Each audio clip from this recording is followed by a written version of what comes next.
അടേ നേരം വെളുത്തിട്ട് ഒരു കാലപടയിലും കാണാനില്ല. ആർക്കെട്ടെങ്കിലും രണ്ടെണ്ണം കൊടുക്കണോന്ന് വെച്ച് കഴിഞ്ഞാൽ തന്നെ പൈസ കിട്ടണം. ചേട്ടോ നമസ്കാരം. ആരെ മനസ്സിലായില്ല? ഞാന് ദേശീയനെറ്റിലെ തമ്മിൽ തല്ല് പരിപാടി വരുവാ. ആരെ എന്നെ തല്ലുന്ന? അയ്യോ ചേട്ടനെ തല്ലൂന്നല്ല, പിന്നെ ഞാനൊന്ന് ചേട്ടനെ ഇന്റർവ്യൂ ചെയ്യാൻ വേണ്ടി വന്നതാ. നീ ചെയ്യടാ, നീ ചെയ്തു നോക്ക്. നീ അയ്യോ ഞാൻ പറഞ്ഞത് അഭിമുഖ സംഭാഷണം. ഓ അങ്ങനെയായിരുന്നാ?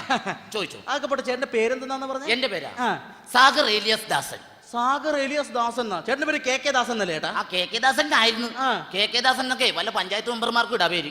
ആ പേര് കേട്ടാ പേടിക്കൂല, അതുകൊണ്ട് ഞാൻ പേര് മാറ്റി. ഓ അപ്പൊ സാഗർ ഏലിയാസ് ദാസൻ. ദാസൻ ചേട്ടൻ ഈ നാട്ടിലൊരു വലിയ ദാതയാണ് എന്നാണ് നാട്ടുകാർ പറയണത്. അത് ശരി. മെയിൻ ആയിട്ട് കൊട്ടേഷൻ ആണ് പരിപാടി. കൊട്ടേഷൻ അല്ല ചേട്ടാ, എന്താ ഈ കൊട്ടേഷൻ എന്ന് പറഞ്ഞാൽ എന്താ മനസ്സിലായില്ല? കൊട്ടേഷൻ എന്ന് പറഞ്ഞാൽ മനസ്സിലായില്ല എനിക്ക്. എടാ ഈ കൊട്ടേഷൻ എന്ന് പറഞ്ഞാ ഞാനും എന്റെ 5-6 പിള്ളേരും കൂടി ആരെങ്കിലും സ്കെച്ച് ഇടും. സ്കെച്ച് ഇടുക അതറിയാൻ പാടില്ല. ഇല്ല. എടാ സ്കെച്ച് ഇടണമെന്ന് പറഞ്ഞാൽ നമ്മൾ ഏതെങ്കിലും കടയിൽ പോയി ഒരു പാക്കറ്റ് സ്കെച്ച് പേന മേടിക്കും. എന്നിട്ട് തല്ലാൻ പോണവന്റെ വീടിന്റെ വാതിലുള്ള വേലി, അവിടെ പൂക്കള്, പിന്നെ ഉദയസൂര്യനൊക്കെ വരച്ചു വെക്കും. എന്നിട്ട് നമ്മൾ തല്ലാനായിട്ട് അവന്റെ വീട്ടിലേക്ക് അങ്ങോട്ട് ചെല്ലും. ചെന്നിട്ട് അവിടെ കിടന്ന് മുട്ടൻ അടിയാണ്, അടിച്ച് താഴ്ത്തിടും. അത് ചേട്ടൻ അവനെ അടിച്ച് താഴ്ത്തിടും? ഞാനല്ല, അവരെല്ലാരും കൂടി എന്നെ അടിച്ച് താഴ്ത്തിടും. അങ്ങനെ. അപ്പൊ എന്റെ പിള്ളേരൊക്കെ കൂടി എന്നെ ഒരു വാരിക്കോട്ടെ ചുമന്നിട്ട് ഇങ്ങനെ ഓഹോയ് ഓഹോയ് ഓഹോയ് എന്ന് ആശുപത്രി കൊണ്ടുപോകും. അതാണ് കൊട്ടേഷൻ. ചില സമയത്ത് കയറിൽ കെട്ടി വലിച്ചോണ്ടാ പോണത്. കയറേഷൻ എന്ന് പറയും. അത് കയറേഷൻ. ചിലപ്പോ കട്ടിലയിൽ കെട്ടി വലിച്ചോണ്ട് പോകും. ഓഹോ. അപ്പൊ അതിന് കട്ടിലേഷൻ എന്ന് പറയും. അങ്ങനെയാണല്ലേ? അങ്ങനെയാണ്. അപ്പൊ ചേട്ടൻ പാരമ്പര്യമായിട്ട് ഇങ്ങനെ കൊട്ടേഷൻ ഫാമിലിയാണോ? ഒരിക്കലും ഇല്ല. പാരമ്പര്യമായിട്ട് എന്ന് പറയാൻ എന്റെ അച്ഛൻ എന്ന് പറയുന്ന നാട്ടുകാരുടെ കണ്ണിലുണ്ണിയാണ്. അച്ഛൻ കണ്ണിലുണ്ണിയാണ്. നാട്ടുകാർക്കൊക്കെ എന്റെ അച്ഛന്റെ പേര് പറയുമ്പോ ഇങ്ങനെ രോമ എഴുന്നേച്ച് വെക്കും. അത്രയ്ക്ക് ബഹുമാനം. അത്രയ്ക്ക് ബഹുമാനം. ഈ അടുത്ത വരുന്ന ഇലക്ഷൻ എന്നെ നിർത്താൻ പോകും അച്ഛന്. അത് ശരി. ഇപ്പൊ അച്ഛൻ എന്ത് ചെയ്യണം? അച്ഛനിപ്പോ കിടപ്പില്ല. എന്ത് പറ്റി? നാട്ടുകാർ തല്ലി കാലൊടിച്ചിട്ടേക്ക്. അത് ശരി. അപ്പൊ ചേട്ടാ അമ്മയോ? അമ്മേ? എടാ അമ്മ എന്ന് പറഞ്ഞാൽ എന്റെ പൊന്നെന്റെ ദൈവമാണ്. അമ്മേനെ കണ്ടു കഴിഞ്ഞാൽ എനിക്ക് ഭക്തി ബഹുമാനം എല്ലാം വരും. ഞാനപ്പോ മുണ്ട് ഇങ്ങനെ അഴിച്ചിട്ട് നിൽക്കും എന്റെ അമ്മയുടെ മുമ്പിൽ. അത്രയ്ക്ക് ബഹുമാനമാണ്? അത്രയ്ക്ക് ബഹുമാനം എനിക്ക്. അത് ശരി. അമ്മ ഇപ്പൊ എന്ത് ചെയ്യണം ചേട്ടാ? അമ്മ കിടപ്പിലാണ്. എന്ത് പറ്റി? എടാ അത് കഴിഞ്ഞ വർഷേ ഒരു ദിവസം ചോറ് തന്നപ്പോ അതിൽ സാമ്പാറിന് ഇച്ചിരി ഉപ്പ് കൂടി പോയെന്ന് പറഞ്ഞ് അമ്മയുടെ നടുവിന്റെ കാലമടക്കാൻ ഒറ്റ അടി അടിച്ചതാ. അന്ന് വീണതാ, പിന്നെ ഇതുവരെ എണീറ്റിട്ടില്ല. അത് ശരി. അപ്പൊ നല്ല ബഹുമാനം. അത്രയ്ക്ക് ബഹുമാനമാണ്. ഇത് ഓൺ വന്നിട്ടാ. ഹലോ എടാ പട്ടി, നിന്നോട് ഞാൻ പറഞ്ഞിട്ടുണ്ടാ വിളിക്കരുതെന്ന്. എടാ എന്തെങ്കിലും ആവശ്യമുണ്ട്, ഞാൻ കുടുംബത്തിലല്ലടാ വന്നത്. ബ്ലഡി റാസ്കൽ കിടക്കടാ അവിടെ. പട്ടിയുടെ ഫോൺ. ആരേട്ടാ? അച്ഛനാണ്. പിന്നെ ഇങ്ങനെയൊക്കെ ആണെങ്കിലും പെണ്ണ് വിഷയത്തിൽ നമ്മൾ ഇടപെടില്ല. പെണ്ണ് വിഷയത്തിൽ ഇടപെടില്ല. അങ്ങനെ ചീത്ത പേരില്ല. ഇല്ല.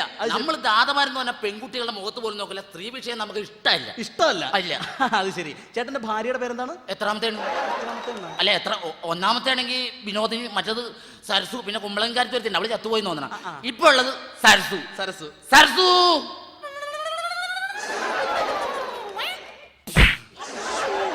പണിയായിട്ട് കാണിക്കുന്നത്. സ്വന്തം ഭാര്യനെ എടുത്ത് മർദ്ദിക്കാവോ? ഇങ്ങനെയൊക്കെ ചെയ്യാവോ ചേട്ടാ? എടാ വെള്ളം അടിച്ചു കഴിഞ്ഞാൽ എന്റെ ഒരു സ്റ്റൈൽ ഇതാ. രീതി ഇതാ. വെള്ളം അടിച്ചു കഴിയുമ്പോ ചേട്ടന്റെ രീതി ഇതാണ്. അതാണ്. അതൊക്കെ പോട്ടെ, ചേട്ടന്റെ മക്കളൊക്കെ എന്ത് ചെയ്യുന്നു? മക്കളെ ഞാൻ മാറ്റി നിർത്തിയേക്കാണ്. കാരണം എന്റെ ഈ ചോരപ്പാടുകളിലൂടെ മക്കൾ നടക്കാൻ പാടില്ല. അതുകൊണ്ട് മക്കളെ ഞാൻ ദൂരെ മാറ്റി പഠിപ്പിക്കും, എന്റെ മുഖം പോലും കാണാതെ. അതൊരു നല്ല സ്വഭാവമാണ്. മാറ്റി പഠിപ്പിക്കും. ഇപ്പൊ മക്കൾ ഇവിടെ ബോർഡിംഗിലാണോ? ബോർഡിംഗിലൊന്നും അല്ല. പിന്നെ ഗവൺമെന്റിന്റെ തന്നെ ഒരു സ്ഥാപനം. ഏത് സ്ഥാപനം? ദുർഗുണ പരിഹാര പാഠശാല. അവിടെയുണ്ട്. മൂത്തവന് 5ാമത്തെ വയസ്സിൽ കിട്ടിയ അഡ്മിഷൻ. അവൻ അപ്പുറത്തെ വീട്ടിലെ പെണ്ണുമുള്ള ചട്ടകത്തിനടിച്ചു. ഓ അങ്ങനെ. ഇളവനെ പെറ്റിട്ടാൻ അതിന്റെ ഉള്ളിലാ. ശരി. അതൊക്കെ പോട്ടെ ചേട്ടാ. ചേട്ടൻ എന്തെങ്കിലും മാനസാന്തരം വന്നിട്ടുണ്ടോ? മാനസാന്തരോ? പിന്നെ ഈ ചോരക്കളത്തിലൂടെ നടപ്പ്, വെട്ടും കുത്തും കൊലപാതകവും കൊട്ടേഷനായിട്ട് എനിക്ക് മാനസാന്തരം ഉണ്ടായെന്ന. ഒരു 3 വർഷം മുമ്പ് എനിക്ക് മാനസാന്തരം ഉണ്ടായി. അങ്ങനെ മാനസാന്തരം വന്നിട്ട് ഞാൻ നേരെ ഗഡീസിന്റെ അടുത്ത് ചെന്നു. ഗഡീസാ? അല്ല, പള്ളിയിൽ അച്ഛനടുത്ത് തന്നെ. ഓ പള്ളിയിൽ അച്ഛൻ. അവിടെ ചെന്നിട്ട് ഗഡീസിനോട് പറഞ്ഞ ഐസേ നമുക്ക് ഇങ്ങനെ പോലെ സീനുണ്ട്, അപ്പൊ എന്തെങ്കിലും പൂതിയാക്കണം പറഞ്ഞ് നമുക്ക് അതൊന്ന് ബ്രിട്ടക്സ് ആക്കി തന്നെ എന്ന് പറഞ്ഞു. കുമ്പസാരിക്കാൻ വേണ്ടി പോയി. അതന്നെ. അത് ശരി. കാര്യങ്ങളൊക്കെ നമ്മളിങ്ങനെ ബ്രിട്ടക്സ് ചെയ്ത് പ്രശ്നം അവസാനം പറഞ്ഞു തീർന്നപ്പോഴല്ല ഐസ ചാടി അങ്ങ് എണീറ്റ്. എന്നിട്ട് ചാടി എന്നിട്ട് ലോഹം മടക്കുത്തിട്ട് പറയാം വെച്ച് പൊളിയല്ലേ അന്ന്. പിന്നെ എനിക്ക് മാനസാന്തരം വന്നിട്ടില്ല. അപ്പൊ ചേട്ടൻ ഇതുവരെ അങ്ങനെ വേറെ മാനസാന്തരങ്ങളൊന്നും വന്നിട്ടില്ല. അതൊക്കെ പോട്ടെ. ഈ കഴിഞ്ഞിടെ ചേട്ടൻ ആ ചാക്കോ ചേട്ടന്റെ കയ്യും കാലും തല്ലി ഒടിച്ചെന്നൊക്കെ പറഞ്ഞിട്ടില്ല? നമ്മുടെ ഇപ്പഴത്തെ ചാക്കോ ചേട്ടന്റെ കൈ വെട്ടിക്കളയത്. എന്താണ്? അവൻ എന്റെ പെണ്ണുമ്പിള്ളേനോട് അസഭ്യം പറഞ്ഞു. പെണ്ണുമ്പിള്ളയുടെ അസഭ്യം പറഞ്ഞു? എന്റെ ഭാര്യയുടെ അടുത്ത് അസഭ്യം പറഞ്ഞു കൈ വെട്ടിക്കളഞ്ഞു. അത് വേണം. പെണ്ണുങ്ങളുടെ അടുത്ത് അസഭ്യം പറയുക, അശ്ലീലം പറയുകയൊക്കെ ചെയ്ത് അത്ര മാത്രമേ ചെയ്തോളൂ. ഓക്കെ. എന്താ പറഞ്ഞെന്താണ്? അവൻ എന്റെ പെണ്ണുമ്പിള്ളനെ കണ്ട പറയണ, എടാ എടി നിന്റെ ഭർത്താവിന് പണിയൊന്നും ഇല്ല, അവന് ഞാൻ എന്തെങ്കിലും ജോലി മേടിച്ചു കൊടുക്കാം. അസഭ്യമല്ലേ പറഞ്ഞത്? അതിനാണ് ഞാൻ കൈവിട്ടില്ല. നമ്മളെ കൊണ്ട് പണിയെടുത്ത് തിന്നാൻ പറ്റുമോ? അങ്ങനെ. അപ്പൊ ചേട്ടാ, ഇത്രയും കാലത്തിനിടയ്ക്ക് ചേട്ടന് മറക്കാൻ പറ്റാത്ത എന്തെങ്കിലും അനുഭവങ്ങളുണ്ട്? അനുഭവങ്ങൾ മറക്കാൻ പറ്റാത്ത. അതായത് ഞാൻ സൗത്ത് ബസ് സ്റ്റോപ്പിൽ നിൽക്കുകയാണ്. അപ്പൊ ഒരു ഗഡീസ് നമ്മുടെ അടുത്ത് വന്നിട്ട് ചോദിക്കാണ്, ഐസ് സമയം എന്തായിരുന്നു? ചേട്ടന്റെ അടുത്ത്? എന്റെ അടുത്ത്. അവന് ആളറിയില്ല. ദാതയാണെന്നുള്ള അറിയാൻ മേലല്ല. ചേട്ടന്റെ അടുത്ത് വന്നിട്ട് സമയം എന്തായിരുന്നു? സമയം എന്തായിരുന്നു ചോദിച്ചു. നമ്മൾ വഴക്കിനും വക്കാണത്തിനും ഒന്നും നിന്നില്ല, അങ്ങോട്ട് മാറി. നമ്മുടെ മര്യാദ. അവന് ആളറിയില്ല. പിള്ളേര് പോട്ടെ. അപ്പൊ അവൻ വീണ്ടും വന്നേക്കണ് സമയം എന്തായിരുന്നു പിന്നെയും വന്ന് അവര് കൊടുക്കണ്ടേ? അവന്റെ നാശത്തിനല്ലേ? അവന്റെ നാശത്തിനാണ്. അവിടെ ഞാൻ സംയമനം പാലിച്ചു. ഞാൻ അങ്ങനെ മാറി നിന്ന് പിന്നെ നമ്മുടെ മര്യാദ കാണിച്ചു. മൂന്നാമത് അവന്റെ എന്റെ അടുത്ത് വന്നിട്ട് ചോദിക്കുകയാണ്, ചേട്ടാ സമയം എന്തായിരുന്നു? അതാണ് അവന്റെ അഹങ്കാരം. അപ്പൊ നമ്മുടെ രക്തം തിളച്ചിട്ടുണ്ടല്ലോ, കുനിച്ച് നിർത്തിയിട്ട് നല്ല കൂമ്പിനൊക്കെ ഇട്ടാൻ കൊടുത്തിട്ടുണ്ടല്ലോ, മൂക്കിന്നും മയനും ചോര വന്ന് അവിടെ ഇട്ടു, അവിടെ വീണ് ഞാൻ നേരെ വീട്ടിൽ പോയി. വൈകുന്നേരം ഞാൻ വീട്ടിൽ നിന്ന് ഇങ്ങനെ ചായ കുടിച്ചിരിക്കുന്ന സമയത്ത് അവനൊരു 10-15 പേരായിട്ട് വീട്ടിലേക്ക് വന്നേക്കാണ് പകരം വീട്ടാൻ. കണ്ടപ്പോഴേ എനിക്ക് തോന്നി പണി നടക്കുന്നു. അരമതിൽ ചാടി അങ്ങ് കടന്ന് അടിയങ്ങ് തുടങ്ങി. പൊരിഞ്ഞടി. എന്നിട്ട് അടിച്ചങ്ങ് മുറുക്കി നിൽക്കണം അടി അങ്ങോട്ട്. അത് ശരി, ചേട്ടൻ അവരെ ശരിക്കും അങ്ങോട്ട് ഇടിച്ച്? അല്ല, ഞാനല്ല, അവരെല്ലാരും കൂടി എന്നെ അടിച്ച്. അവരെല്ലാരും കൂടി ചേട്ടനെ ഇടിച്ച്. പക്ഷെ വേറെ കാര്യമുണ്ട്, ഈ 10-15 പേര് നിന്ന് അടിച്ചിട്ടുണ്ടല്ല, നിന്നിടത്ത് ഞാൻ അനങ്ങിയില്ല. ധൈര്യം കൊണ്ടല്ല, പിന്നെ മതലച്ചാരി തിരിച്ച് അനങ്ങാൻ പറ്റുമോ? അങ്ങനെയാണ്. വീട്ടിൽ കൊണ്ട് ചോര കുളിച്ചാൽ ഇങ്ങനെ കിടക്കാണ്. അപ്പൊ രക്തം തിളച്ചേക്കാണ് നമുക്ക് ദേഷ്യം. അപ്പൊ അതിലൊരുത്തൻ ഒറ്റക്ക് എന്റെ അടുത്തോട്ട് ഇങ്ങ് നടന്നു വന്നു. ഒറ്റക്ക് ഇങ്ങ് വന്നു. അവനെന്ന് മേടിക്കും. അവൻ എന്റെ മുഖത്തൊക്കെ ചോദിക്കാണ്, നാണാവൂലേട്ടാ 2ാം ക്ലാസ്സിൽ പഠിക്കുന്ന കൊച്ചിനെ പിടിച്ച് തല്ലായിരുന്നു. അപ്പൊ 2ാം ക്ലാസ്സിൽ പഠിക്കുന്ന പിള്ളേരെ എടുത്തു വെച്ച് തല്ലിയതല്ലേ? പിന്നെ 10ൽ പഠിക്കുന്ന പിള്ളേരെ തല്ലി അവരെന്നെ തല്ലൂലേ? സർസു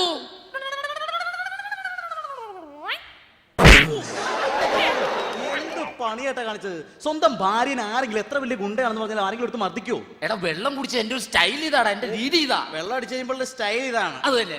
അതൊക്കെ പോട്ടെ ചേട്ടാ. ചേട്ടൻ ഇങ്ങനെ നാട്ടുകാർക്ക് എന്തെങ്കിലും ഉപകാരങ്ങളൊക്കെ ചെയ്ത് ഇപ്പൊ അയലത്തെ വീട്ടിൽ കല്യാണമൊക്കെ നടന്നാൽ നമ്മൾ പോയി സഹായിക്കും. ഉണ്ടെന്നാ? എടാ, അയലോകത്ത് കല്യാണം വന്നാൽ ഞാൻ ചീറിപ്പാഞ്ഞ് നടന്ന് സഹായിക്കില്ലേ? അത് ശരി. തലേ ദിവസം രാത്രി ഞാൻ അവിടെ ചെല്ലും, എന്നിട്ട് സ്ക്വാഷ് കലക്കും. പിറ്റേ ദിവസം കല്യാണം കലക്കും. അതാണ് നമ്മുടെ രീതി. അത് ശരി. അപ്പൊ തല്ലൊരുപാട് കൊണ്ടിട്ടുണ്ട്? അങ്ങനെയൊന്നുമില്ല. കെ ദാസ് ഇതുവരെ തല്ലുകൊണ്ടിട്ടില്ല ഇതുവരെ. അപ്പൊ ഇന്നലെ എളമക്കരയിൽ വെച്ചിട്ട് ആരാണ്ട് പിടിച്ച് ഇടിച്ച് കൂമ്പ് പാട്ടി? അങ്ങനെ ഒന്ന് അല്ലാതെ ഞാൻ തല്ലുകൊണ്ടിട്ടില്ല. കച്ചേരിപ്പടിയിൽ വെച്ചിട്ട് അങ്ങനെ രണ്ട് അല്ലാതെ ഇതുവരെ ഞാൻ തല്ലുകൊണ്ടിട്ടില്ല. പിന്നെ ചമ്പക്കര മാർക്കറ്റിൽ കിടന്നൊരു ചെറിയ വെട്ടും കുത്തും, അത് 3. പിന്നെ ഇതുവരെ നമ്മൾ തല്ലുകൊണ്ടിട്ടേ ഇല്ല. പിന്നെ എടപ്പള്ളി ടോളിന്റെ അവിടെ വെച്ചൊരു പ്രശ്നം ഉണ്ടായിട്ട് ഇടികൊണ്ടതാ. അയ്യോ, അതെന്നെ പട്ടി കടിച്ചതാണ്. പട്ടിക്ക് പോലും വേണ്ട, പട്ടി കടിച്ചതാണ്. അത് ശരി. പിന്നെ ഇപ്പുറത്തെ മാർക്കറ്റിൽ കിടന്ന പ്രശ്നം ഉണ്ടാക്കി പറഞ്ഞിട്ട് അത് ഓട്ടോറിക്ഷ ഇടിച്ചല്ലേ? അത് തർക്കിക്കണ്ട. 550 ഇടി കൊണ്ട് 550 ഉറപ്പിച്ച് ഞാൻ കൊണ്ട് ഇടിയല്ലേ? കുഴപ്പമില്ല. ഓക്കെ. നീ ചോദിക്കും. പിന്നെ ചേട്ടാ, ഇപ്പൊ നമ്മള് ചേട്ടൻ ഇതിനു മുമ്പ്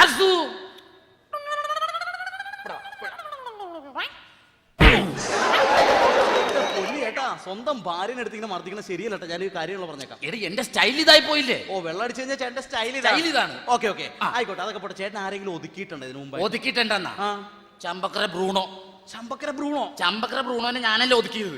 അത് ശരി. എടാ, അവൻ എന്നെ കണ്ടു കഴിഞ്ഞാൽ മുറ്റ് ഭയങ്കര സീനാണ്. അവൻ എന്നെ കണ്ടു കഴിഞ്ഞാൽ അവസാനം മലത്തി കളഞ്ഞ് ഈച്ചാർത്ത് കിടന്ന്. അത് ശരി. ചമ്പക്കര ബ്രൂണോ എന്ന് വെച്ചാൽ അത്രയ്ക്ക് വലിയ കൊലയാളിയാണ്? കൊലയാളിയല്ല, പട്ടിയാണ്. സെക്കൻഡ് ഷോ കഴിഞ്ഞ് വീട്ടിൽ കയറാൻ പറ്റില്ല, ഭയങ്കര ശല്യോട് കൊന്നിയാൻ വിഷം കൊടുത്ത്. അത് ശരി. കണ്ട പട്ടീനെയും പൂച്ചനെയൊക്കെ കൊന്നിട്ടാണ് നിൽക്കണത്. ശരിയാ. അതൊക്കെ പോട്ടെ ചേട്ടാ. പിന്നെ ചേട്ടൻ ഈ ദിനചര്യകളൊക്കെ എങ്ങനെയാണ്? ദിനചര്യം അത് ഭയങ്കര കൃത്യനിഷ്ഠത എനിക്ക്. രാവിലെ എണീറ്റ് കഴിഞ്ഞാ ഞാനിങ്ങനെ പിച്ച് നോക്കും. അതെന്തിനാ? ജീവൻ ഉണ്ടാന്ന് അറിയണ്ടേ നമുക്ക്? പണി ഇതാണല്ലോ. പിച്ച് നോക്കും.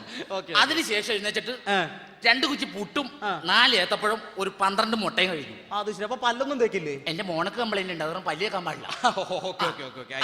അതിനുശേഷം നല്ല സെറ്റപ്പില് ഡ്രസ്സൊക്കെ ചെയ്ത് കൊട്ടേഷന് പോയി നമ്മൾ. അയ്യോ, അപ്പൊ കുളിയൊന്നും ഇല്ലേ? എടാ, എനിക്ക് വെള്ളം പേടിയാടാ.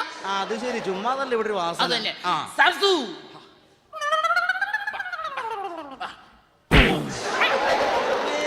എന്റെ പൊന്നിയേട്ടാ, ഇങ്ങനെ ഭാര്യമാരെ മർദ്ദിക്കണത് ശരിയല്ലട്ടാ. എടാ, എന്റെ സ്റ്റൈൽ ഇതല്ലേ? എന്റെ രീതി ഇതായി പോയി. ആയിക്കോട്ടെ. എന്റെ പൊന്നിയേട്ടാ, എന്ത് തോന്നിയ കാണിക്കണത്? എന്താണ് ഇങ്ങനെ മദ്യപിച്ചൊക്കെ നടക്കാൻ പാടണ്ട? എന്താ കാര്യം? എന്താണ് ചേട്ടൻ ഇങ്ങനെ പരസ്യമായിട്ടൊക്കെ ഇപ്പൊ പ്രത്യേകിച്ച് ഇപ്പൊ ടിവിയിലൊക്കെ ഷൂട്ട് ചെയ്യുന്ന ഒരു ഇന്റർവ്യൂ അതിന് വേണ്ടിട്ട് ഇങ്ങനെ മദ്യപിച്ചിരിക്കണം? മഹം ബോറാണ്ടതൊക്കെ. എന്ത് ബോറാണെന്നാണ് പറഞ്ഞത്? എന്ത് ബോർ? ഇങ്ങനെ മദ്യപിച്ച് ചേട്ടൻ ഇങ്ങനെ അടിച്ച് സൂചിച്ചൊക്കെ നടക്കാനല്ലേ? നീ കുടിക്കുവോ? എടാ, സുഖിച്ചാന്ന് മാത്രം പറയരുത് കുടിക്കണത്. എന്തെന്ന്? കുടിക്കണം സുഖിച്ചാന്ന് മാത്രം പറയരുത്. അടിച്ച് സൂചിച്ച് നടക്കാനല്ലേ ചേട്ടൻ ഇങ്ങനെ ജീവിതം അടിച്ച് സുഖിച്ച്? നീ ഇച്ചിരി അടിച്ചേ? ഞാൻ കഴിക്കാറില്ല. നീ ഇച്ചിരി അടിച്ചടാ. നമ്മൾ കഴിക്കൂല. ഒരു കവള അടിക്കുന്ന നമ്മളങ്ങനെ ഒരു കവള അടിക്കടാ. നമ്മുടെ ഡ്യൂട്ടി ഇടയ്ക്ക് അങ്ങനെ ചെയ്യാൻ അടിക്കടാ. ഒരു കവള് നമ്മള് അങ്ങനെ അടി. ഒരു കവള അടി കാണട്ടെ. തൊണ്ട കാറിപ്പോലെ. ആ തൊണ്ട കാറിപ്പോളൂ. അപ്പൊ നീ എന്നാ പറഞ്ഞാ സുഖിച്ചാ കുടിക്കണെന്ന്? ഇതിന്റെ ഒരു കവള് കുടിച്ചപ്പോ നിന്റെ തൊണ്ട കാറിപ്പോയി. ഇത് ഡെയിലി 3 കുപ്പി കുടിക്കണ എന്റെ എവിടെയൊക്കെ കാറിപ്പോണെന്ന് എനിക്കറിയാമോ? അതുകൊണ്ട് സുഖിച്ചെന്ന് മാത്രം പറയരുത് കുടിക്കണത്. മനസ്സിലായ? അത് ശരി. ചെറുതും കൂടെ അടിക്കണം. എനിക്ക് വേണ്ടേട്ടാ. ചെറുതും കൂടെ അടിയടാ. നാട്ടുകാർക്ക് ടി വി ഒക്കെ നീ അടിയടാ. ക്യാമറ ഒക്കെ അവിടെ ഇരിക്കട്ടെ. നീ അടി. ഇപ്പൊ ഇങ്ങനെ നീ ആവശ്യത്തിന് അടി. അങ്ങനെയല്ല. എടാ, അടിയടാ. ആവശ്യത്തിന് അടി. അടിയോ മുടുക്കരി.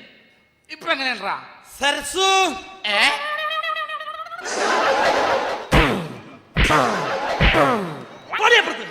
എന്താണ് ഇത്? മുഗൾ ചക്രവർത്തിമാരുടെ പരാക്രമങ്ങൾ എന്നെ എഴുതി വെച്ചേക്കണത്. ഷാജഹാൻ ചക്രവർത്തി താജ്മഹലിന് വേണ്ടി പണി കഴിപ്പിച്ചത് മുംതാസ്. ഇത് മലയാളം കൊള്ളില്ല, ഇംഗ്ലീഷ് പഠിക്കാതാ നല്ലത്.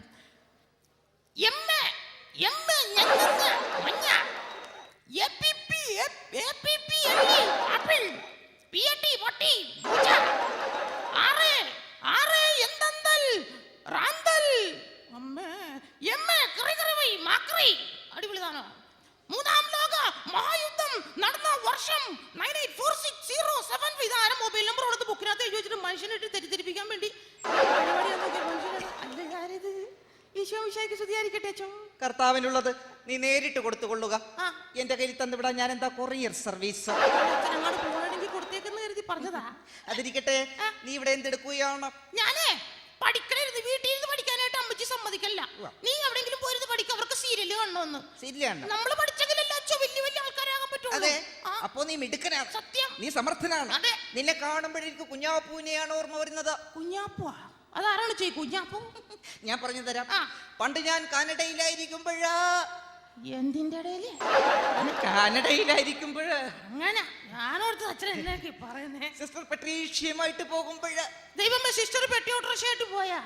സാത്താനെ സിസ്റ്റർ പെട്രീഷ്യയുമായിട്ട് തിരുവോരങ്ങളിലൂടെ നടക്കുമ്പോഴ് ഒരു കുഞ്ഞാപ്പൂവിനെ പരിചയപ്പെട്ടു. ആ കുഞ്ഞാപ്പൂ അതീവ ബുദ്ധിമാനായിരുന്നു, സമർത്ഥനായിരുന്നു, മിടുക്കനായിരുന്നു. അല്ല, ഈ കുഞ്ഞാപ്പൂ അതീവ സമർത്ഥനായിരുന്നു, മിടുക്കനായിരുന്നു എന്ന് പറയാൻ കാരണം എന്നാ? ഒരു സംഭവം ഉണ്ടായി. എന്ത് സംഭവം? ഒരു ദിവസം രാത്രി കുഞ്ഞാപ്പൂ ഉറങ്ങിക്കിടക്കുകയായിരുന്നു.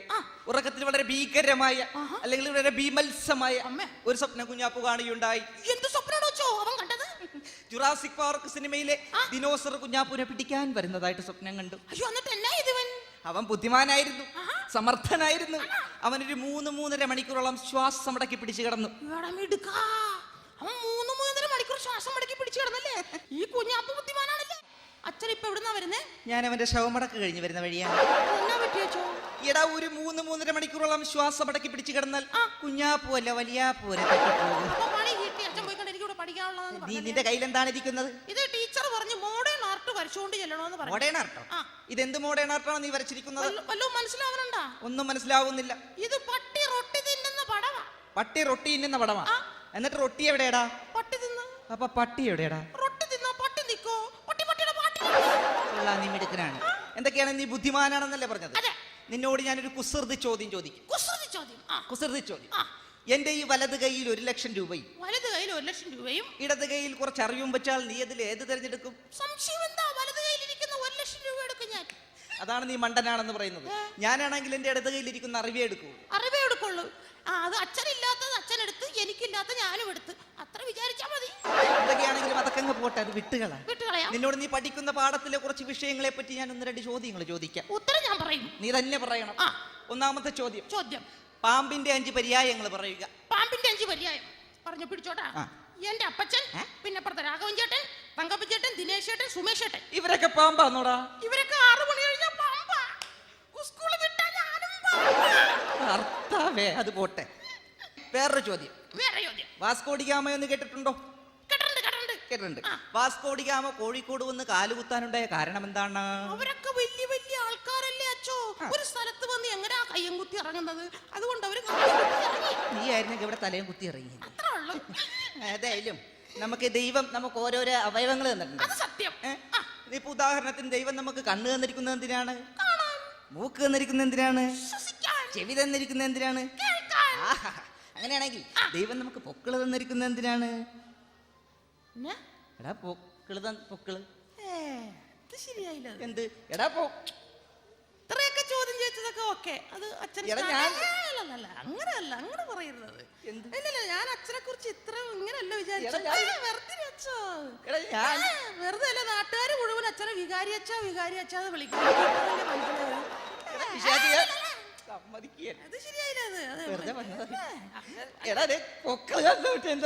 പറയട്ടെ, പൊക്കിളല്ലേ പട്ടി അടിക്കുമ്പോ കുത്തി. ഇതിനാണ് നീ ഇവിടെ എന്നിട്ട് കുർബാന വിളിച്ചത്. പിന്നെ അച്ഛൻ എന്നാ വിചാരിച്ച? നീ വെറുതെ അല്ലടാ നിന്നെ ഇങ്ങനെ പോരുന്നത്. അതൊക്കെ ഇരിക്കട്ടെ. സ്ത്രീലിംഗം പറയും. സ്ത്രീലിംഗം പറയുക. അടി. കേട്ടല്ലോ? ഞാനൊരു സ്ത്രീലിംഗം പറയുമ്പോ നീ ഒരു പുല്ലിംഗം പറയണം. നീ ഒരു പുല്ലിംഗം പറയുമ്പോ ഞാനൊരു സ്ത്രീലിംഗം പറയും. മനസ്സിലായല്ലോ? മനസ്സിലായി. ഒന്നാമത്തെ ചോദ്യം, കള്ളൻ. കുള്ളൻ. എടാ, കള്ളൻ എന്ന് പറയുമ്പോ ഒരു വള്ളിയിട്ട് കള്ളി എന്ന് വേണം പറയണം. വള്ളി വേണം, നല്ല സ്ത്രീലിംഗമുള്ളൂ. എന്നാലേ സ്ത്രീലിംഗമാവുള്ളൂ. പറഞ്ഞു. മനസ്സിലായല്ലോ? അങ്ങനെയാണെങ്കിൽ ആന. വള്ളി. എടാ, സാത്താനെ ആന എന്ന് പറയുമ്പോൾ ഒരു വള്ളി ചേർക്കരുത്, മുമ്പിൽ ഒരു പിടി ചേർക്കണം. പിടിയാന. പിടി ചേർക്കണം. അയ്യോ, പറഞ്ഞു. മനസ്സിലായല്ലോ? അങ്ങനെയാണെങ്കിൽ അച്ഛൻ. പിന്നീടുള്ള ചോദ്യങ്ങളൊക്കെ ഞാൻ നിർത്തി. നിർത്തിയോ? എന്തൊക്കെയാണെങ്കിൽ നിനക്ക് സ്കൂൾ ആനിവേഴ്സറി ഒക്കെ അല്ലേ വരുന്നത്? അയ്യോ, അത് പറയാൻ മറന്നുപോയി. സ്കൂൾ ആനിവേഴ്സറി ഞാൻ ഒരുപാട് മത്സരത്തിലൊക്കെ പങ്കെടുക്കും. എന്തൊക്കെ മത്സരത്തിൽ നീ പങ്കെടുക്കും? ഞാൻ ഒരുപാട് മിമിക്രി കാണിക്കും. കഥ പറയും. മിമിക്രി കാണിക്കും. നീ എനിക്ക് വേണ്ടിയിട്ട്, ഈ നാട്ടുകാർക്ക് വേണ്ടിയിട്ട് ഒരു ചെറിയൊരു മിമിക്രി ഇവിടെ കാണിക്കാമോ? മിമിക്രി. മോഹൻലാലിനെ നീ ഒന്ന് അവതരിപ്പിച്ച്. ആക്ഷൻ. ഓക്കേ. കൊള്ളാം, വരവൊക്കെ കൊള്ളാം. ഒറ്റങ്ങട് ഒരു സംശയമുണ്ട്. എന്താണ്? മോഹൻലാലിന്റെ ഈ സൈഡാണോ തളർന്നു നടക്കണേ, ഈ സൈഡാണോ തളർന്നു? നീ ഏതെങ്കിലും ഒരു സൈഡ് ഇട്ട് ചെയ്തോ. ഇവിടെ തന്നെ തളർത്തിട്ടാ. ഓക്കേ. കലക്കി.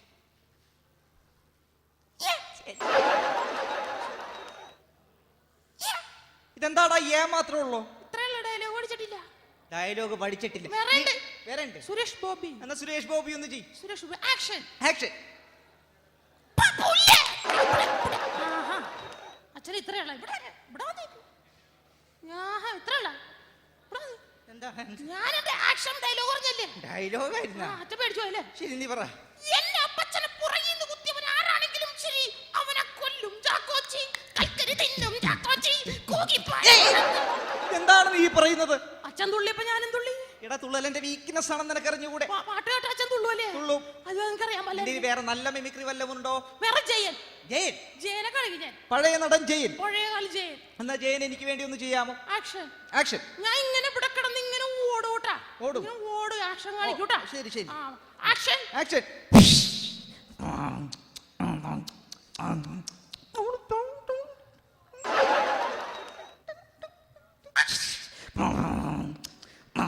എടാ, ശബ്ദമുണ്ടാക്ക്.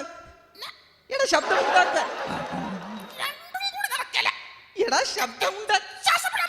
ശ്വാസം. ജയനെ സമ്മതിക്കണോട്ടാ. എന്തിനി? ഈ കയ്യൊക്കെ ഇങ്ങനെ പിടിച്ച് എങ്ങനെ ഈ ടൈക്കോലൊക്കെ പറഞ്ഞു? മനുഷ്യനിപ്പോ ശ്വാസം പൊട്ടിച്ചെത്തുവാൻ ഇവിടെ. എന്റെ കർത്താവ്, നീ മുട്ടനാടാ, മുട്ടനാട്. അതിരിക്കട്ടെ. എന്തൊക്കെയാണെങ്കിലും ഞാനൊരു കഥ പറയാമോ? കഥ. ഒരു കഥ എന്ന് പറഞ്ഞു. ഒരു കഥ പറയട്ടെ. കഥ. നമസ്കാരം. ഞാൻ ഇവിടെ അവതരിപ്പിക്കാൻ പോകുന്നത് എൻ്റെ കഥയുടെ പേരാണ് സ്ഥലം. ഒരു സ്ഥലത്ത് ഒരു സ്ഥലമുണ്ട്. അപ്പൊ അതിന്റെ അപ്പുറത്തെ സ്ഥലത്ത് വേറൊരു സ്ഥലമുണ്ട്. വേറെ സ്ഥലത്ത് നിന്ന് കുറെ സ്ഥലം മേടിക്കാൻ വേണ്ടി വന്നിട്ട് ആ സ്ഥലത്ത് നിന്ന് ഈ സ്ഥലത്തു നിന്നും കൂടി വേറെ കുറച്ച് ആൾക്കാർ സ്ഥലം മേടിക്കാൻ വേണ്ടി വരും. അപ്പൊ ഈ സ്ഥലം കണ്ടപ്പോ അവർക്ക് നോക്കിയപ്പോഴത്തേക്ക് അപ്പുറത്ത് വേറെ സ്ഥലം. ആ സ്ഥലവും ഈ സ്ഥലവും കൂടി മേടിക്കും. നിന്റെ സ്ഥലത്തിന്റെ കഥ ഇവിടെ മതി. എന്തൊക്കെയാണ്? എനിക്ക് പോകാൻ കുറച്ചുകൂടി സമയമുണ്ട്. എന്നെ കൊണ്ടേ പോവുള്ളൂ. അതുവരെ നമുക്ക് കടങ്കഥ പറഞ്ഞു കളിക്കാം. കടങ്കഥ എനിക്ക് ഭയങ്കര ഇഷ്ടമുള്ള. അങ്ങനെയാണെങ്കിൽ ആദ്യം ഞാനൊരു കടങ്കഥ പറയാം. ശ്രദ്ധിച്ചു കേട്ടോ. നെട്ടില്ല വട്ടയില്ല. അയ്യോ, എനിക്കറിയാവുന്ന ചോദ്യമായിരുന്നു. ഞെട്ടില്ല. ക്ലൂ വല്ലോ ഉണ്ടോ? ക്ലൂ. ഞെട്ടില്ല വട്ടയില്ല. വട്ടത്തിലിരിക്കും. വട്ടത്തിരിക്കും. സാത്താനെ പൊറോട്ടയല്ല, പിന്നെ കുറച്ചുകൂടി കനം കുറഞ്ഞത്. കനം കുറഞ്ഞ ദോശ. പൂരി. മസാല ദോശ. അതൊക്കെ പോട്ടെ. നമ്മള് സദ്യ ഒന്നുമില്ല. സദ്യ ഇങ്ങനെ ഉണ്ണുമ്പോൾ അതിന്റെ ഈ അറ്റത്ത്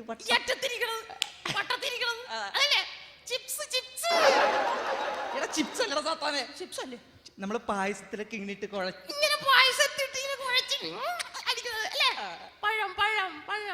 പോട്ടെ. അത് പോട്ടെ. കാറ്റ് വന്നു കഴിഞ്ഞാൽ പറന്ന് കിളി. എല്ലാം പോട്ടെ. നല്ലൊരു ക്ലൂ ഞാൻ തരാം. ആദ്യത്തെ അക്ഷരം പാ. അവസാനത്തെ അക്ഷരം ടം. എനിക്കിതറിയാവുന്ന ക്വസ്റ്റ്യന് ഉത്തരം വരുന്നേ. ഞാൻ എന്ത് മണ്ടനാണെന്ന് നോക്കി. ഇത്ര സിമ്പിൾ ചോദ്യം ചോദിച്ചിട്ട് പറയാൻ പറ്റില്ല. നീ അച്ഛന് വേണ്ടി ഒന്ന് ഇവിടെ ഒന്ന് പറയാമോ? ഇനി എന്ത് പറയാനാ? നല്ലൊന്ന് പറ. അതെന്നെ കൊച്ചാക്കണ പോലെ ആയി പോയില്ല അച്ഛൻ. ആദ്യത്തെ അക്ഷരം അവസാനത്തെ അക്ഷരം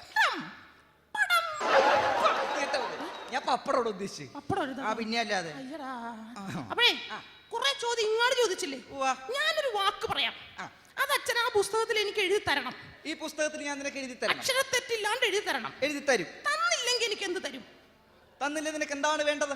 എന്താ വേണ്ടെന്ന് വെച്ചാ അച്ഛന് ഈ ലോഹയുടെ അടിയിട്ടിരിക്കുന്ന പാന്റ് എനിക്ക് എഴുതി തന്നില്ലെങ്കിൽ ഇപ്പൊ ഇവിടെ വെച്ച് ഞാൻ ഈ ലോഹയുടെ അടിയിട്ടേക്കണ പാന്റ് നിനക്ക് ഊരി തരും. സമ്മതിച്ചില്ല? സമ്മതിച്ചു. എന്നാ എഴുതിക്കോ. ഓക്കേ, പറ. രാമൻ ഒരു കൃഷിക്കാരനായിരുന്നു. കൃഷിക്കാരനായിരുന്നു. അയാൾ ദിവസവും തന്റെ കാളയുമായി ചന്തയിൽ പോകുമായിരുന്നു. കളയുമായി ചന്തയിൽ പോകുമായിരുന്നു. ഒരു ദിവസം കാള നടക്കാതെ വന്നപ്പോൾ തന്റെ കയ്യിലിരുന്ന ചാട്ടവാറ കൊണ്ട് കാളയുടെ മുതുകത്ത് അടിച്ചുകൊണ്ട് പറഞ്ഞു. ഇനി ശ്രദ്ധിച്ചെഴുതണം. അക്ഷര സ്ഫുടതയോട് അക്ഷര തെറ്റില്ലാണ്ട് എഴുതണം. ഓക്കേ, പറ. അടിച്ചുകൊണ്ട് പറഞ്ഞു, ഏ കാളെ നടകാളെ.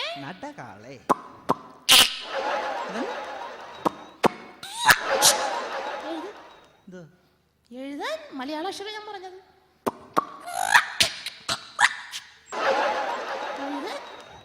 തോറ്റാ?